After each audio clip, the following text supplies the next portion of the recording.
우리가 못 보던 것을 볼 수 있도록 그렇게 발명된 도구들이 있습니다. 현미경과 만원경이라는 것이 있죠.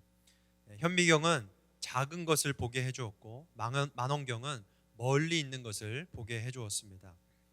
둘 다 17세기에 발명이 되었는데요. 이 현미경과 망원경의 발명으로 인간의 시야가 놀랍게 확장이 되었습니다. 흑사병이 창궐해서 왜 죽었는지, 왜 이렇게 죽어가는지 원인조차 밝히지 못하고 있을 때에 이 현미경이 발명되어서 흑사병의 원인이 아주 자그마한 패스트균이라는 그 사실을 알게 되고 흑사병을 막아내게 됩니다. 또 이 망원경의 발명으로 우주를 관찰할 수 있게 되죠. 그래서 그동안은 프톨레마이오스적인 우주관을 갖고 있었습니다. 그러니까 지구가 이 우주의 중심이라는 그런 세계관을 갖고 있었는데 그것이 바뀌어서 이 지구는 우주의 일부분에 불과하다. 그래서 지구도 태양 주변을 돈다는 그러한 우주관으로 바뀌게 됩니다.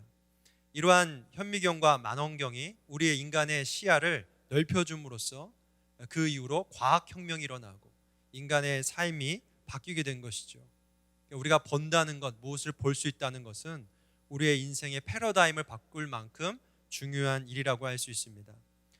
다니엘서는 크게 둘로 구분할 수 있는데 1장부터 6장까지는 다니엘과 그의 세 친구들이 겪은 6가지의 이야기를 다룹니다. 그리고 7장부터는 내용이 좀 바뀌어서 7장부터 12장까지는 다니엘이 본 4가지의 환상에 대해서 말씀을 하고 있습니다. 하나님께서 다니엘에게 환상을 보여주셨고 다니엘은 그 환상을 본 것이죠. 오늘은 그 환상을 보았다라는 것이 무엇을 의미하는지에 대해서 우리가 함께 살펴보겠습니다. 제가 서두에서 제목을 말씀드리지 않고 그냥 급하게 시작을 한 것 같네요. 제목은 꿈을 꾸고 환상을 보다입니다. 그래서 오늘 우리가 나눌 내용은 이 꿈을 꾸고 환상을 보다, 그것이 어떤 의미가 있는지, 하나님께서 왜 다니엘에게 이러한 것을 보게 하셨는지를 우리가 좀 중점적으로 살펴보겠습니다. 우리 아까 읽었지만 본문 1절과 2절 말씀을 다시 한번 함께 읽어보겠습니다. 시작. 바벨론 벨사르사라 왕 원년에 다니엘이 그의 침상에서 꿈을 꾸며 머릿속으로 환상을 받고 그 꿈을 기록하며 그 일의 대략을 진술하니라. 다니엘이 진술하여 이르되 내가 밤에 환상을 보았는데 하늘에 내 바람이 큰 바다로 몰려 불더니. 여기 1절 말씀을 보면 다니엘이 그의 침상에서 꿈을 꾸며 그리고 머릿속으로 환상을 받았다라고 말씀을 합니다. 꿈을 꾸며 그리고 환상을 받고 그러면 동사가 2가지가 쓰인 것처럼 보이지만 원문을 보면 그냥 꿈과 환상을 보았다라고 되어 있습니다. 2절에도 내가 밤에 환상을 보았다라고 하죠. 그러니까 오늘 이 1절과 2절에서 중심된 단어는 바로 보았다라는 것입니다. 이 보았다라는 말은 아람어로 하자라는 동사에서 나왔습니다. 이 하자는 보다, 응시하다라는 뜻입니다. 이 단어가 구약에서 총 30번이 쓰였는데 한 번은 에스라서에서 쓰였고 나머지 29번은 다 다니엘서에서 쓰였습니다. 그리고 그 중에서 10번이 이 7장에서 10번이 다 쓰였습니다.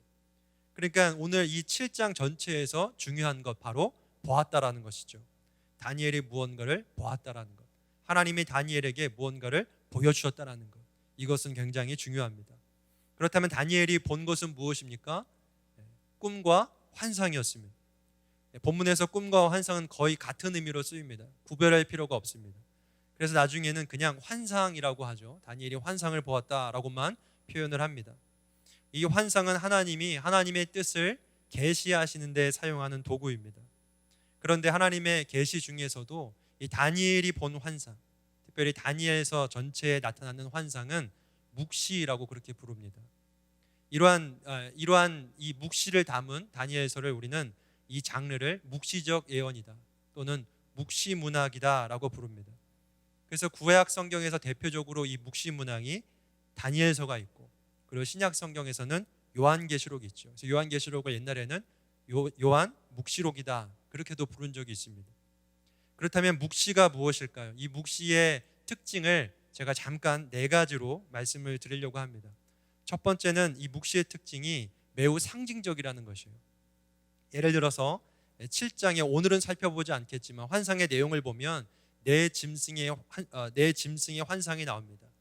거기 보면 네 짐승이 독수리 날개를 가진 사자, 그리고 새 갈빗대를 물고 있는 곰, 그리고 날개를 달고 있는 표범, 그리고 쇠로 된 이빨을 지닌 무서운 짐승. 이러한 짐승들, 또 이러한 사자, 표범, 곰 이런 것들은 우리가 일상에서 흔히 접할 수 있는 그런 짐승들이죠. 물론 동물원에 가야 볼 수 있는 짐승들이지만, 이러한 일상에서 볼 수 있는 이 짐승들을 통하여 상징적으로 하나님은 뜻을 보여주고 있습니다. 그래서 이 묵시를 그냥 문자적으로만 해석하면 안 되고 상징적이라는 의미를 우리가 살펴보고 해석을 해야 되는 것이죠. 두 번째 묵시의 특징은 비밀을 계시한다라는 데 있습니다. 묵시에서 묵자는 잠잠할 묵, 묵묵할 묵 이런 한자를 씁니다. 그러니까 침묵할 때 묵자죠. 시자는 보다 할 때 시자입니다. 그러니까 침묵되어진 것은 비밀이죠. 하나님께서 이 비밀을 보게 하신 것, 숨겨졌던 비밀을 드러내신 것, 이것이 바로 묵시입니다. 다니엘에서는 전체적으로 비밀이라는 개념이 중요한데, 하나님께서 이 다니엘을 통하여 비밀을 보여주십니다. 그리고 그 비밀을 깨달아 아는 것, 그것이 바로 다니엘서에서 말하는 지혜라는 것이죠. 그러니까 다니엘이 지혜가 있다, 지혜를 줬다, 그것은 비밀을 깨달아 알 수 있게 되었다라는 뜻입니다. 묵시의 세 번째 특징은 종말론적이라는 것입니다. 묵시는 현재 이 땅의 일보다는 저 미래에 있는 일, 그래서 종말론적으로 하나님께서 이루실 일에 대해서 얘기하는데, 특별히 하나님 나라가 도래할 것이라는 것, 그리고 메시아께서 영원히 그의 나라와 그의 백성을 통치할 것을 바라보고 그것에 대해서 말씀을 하고 있습니다. 그때가, 그 시가 언제인지 알 수 없지만 반드시 온다는 것이죠. 그리고 그 날에 전조 현상이 있는데, 바로 성도들이 고난을 받게 된다는 것. 그러나 이 성도들의 고난은 영원하지 않습니다. 반드시 끝이 옵니다. 하나님 나라가 도래할 것이고 그 전조 현상이 고난이다. 그러니까 성도들로 하여금 고난을 당할 때에 그것을 인내할 수 있는 힘을 주는 것이 바로 이 묵시죠. 마지막 묵시의 특징은 초자연적 세계를 다룬다는 것입니다. 아까도 말씀드렸지만 이 땅, 현실, 현재보다 초자연적인 세계, 하늘의 일, 천상의 일에 대해서 말씀하고 있습니다. 그래서 묵시에서는 멘티시즘이라는 개념이 아주 중요한데, 이 멘티시즘은 쉽습니다. 하늘에서 이미 이루어진 일이 땅에서도 이루어진다라는 말입니다. 주기도문에서도 예수님이 하늘에서, 아버지의 뜻이 하늘에서와 같이 땅에서도 이루어지게 하소서라고 기도를 하시죠. 같은 맥락입니다. 하늘에서 이미 하나님의 뜻은 이루어졌습니다. 하나님의 역사는 벌어졌습니다. 그 일을 보여주심으로써 그것이 바로 이 땅에서도 일어나게 될 것임을 확신시켜 주시는 것, 이것이 멘티시즘이고 묵시의 특징이라고 할 수 있습니다.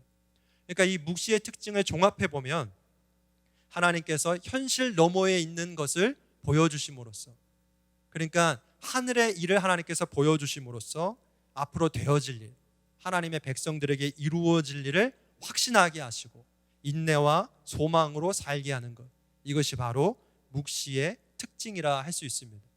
그렇다면 하나님께서 왜 다니엘을 통하여 그 시대 백성들에게 이 묵시를 보여주셨는가?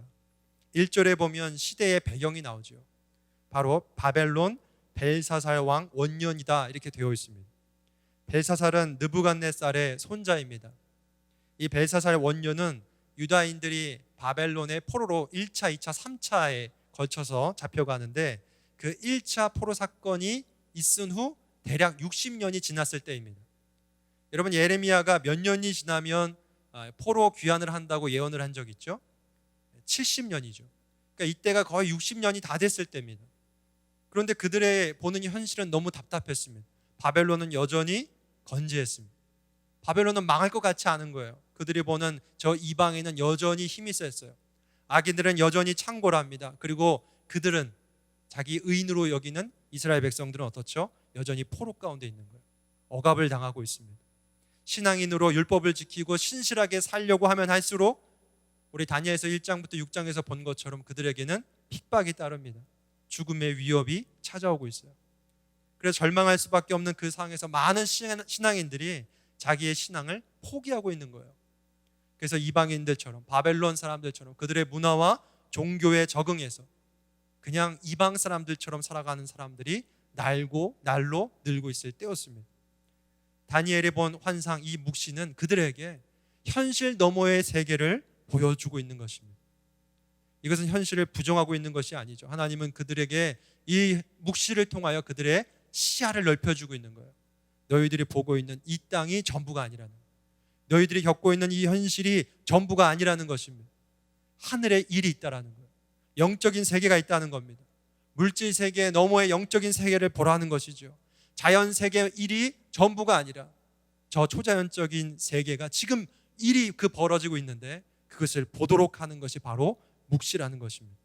하나님은 그 포로 백성들이 처한 현실 가운데서도 그 가운데서 그 현실 너머의 세계를 보게 하심으로써 그들의 삶, 그들에게 주어진 상황을 다시 해석하게 하고 있는 것입니다.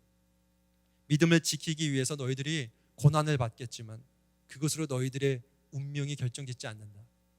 너희들의 삶이 그 고통으로 끝나지 않는다. 그 너머가 있다는 것이죠. 성도들의 고통과 고난은 하나님의 나라가 도래하기 직전에 있을 전조현상이라는 것. 그것을 아는 자들은 하나님의 나라를 소망하며 인내할 수 있는, 끝까지 견딜 수 있는 그러한 힘이 주어지고 은혜가 주어지는 것이죠. 여러분, 우리도 마찬가지입니다. 우리에게 주어진 이 보이는 세계가 전부가 아닙니다. 오늘날 세상은 우리에게 물질이 전부인 것처럼 얘기합니다. 오늘날 세상은 이 땅에 보이는 것이 전부인 것처럼 여기고 우리에게 거기에 걸맞게 살라고 말합니다. 거기에 적응하며 사는 것이 세련된 것이고 그것이 지혜롭다고 말합니다. 그러나 믿는 자들은요, 자연세계 너머에 초자연세계가 있음을 믿습니다. 이 땅 너머 하늘이 있음을 믿습니다. 물질 세계를 넘어 영적 세계를 꿰뚫어 보는 사람들이 바로 우리 믿는 자들임을 여러분 믿으시길 바랍니다. 여러분, 보이는 세계가 전부가 아니라는 것을 성경에 여러 군데서 말씀하고 있지 않습니까? 하나님은 보이지 않는 세계를 우리에게도 주셨습니다. 보이는 세계뿐만 아니라 보이지 않는 세계를 주시고 그것들을 우리에게 보여주시고 그 가운데서 소망을 갖고 살게 하셨습니다. 위의 것을 바라보라고 하지 않습니까?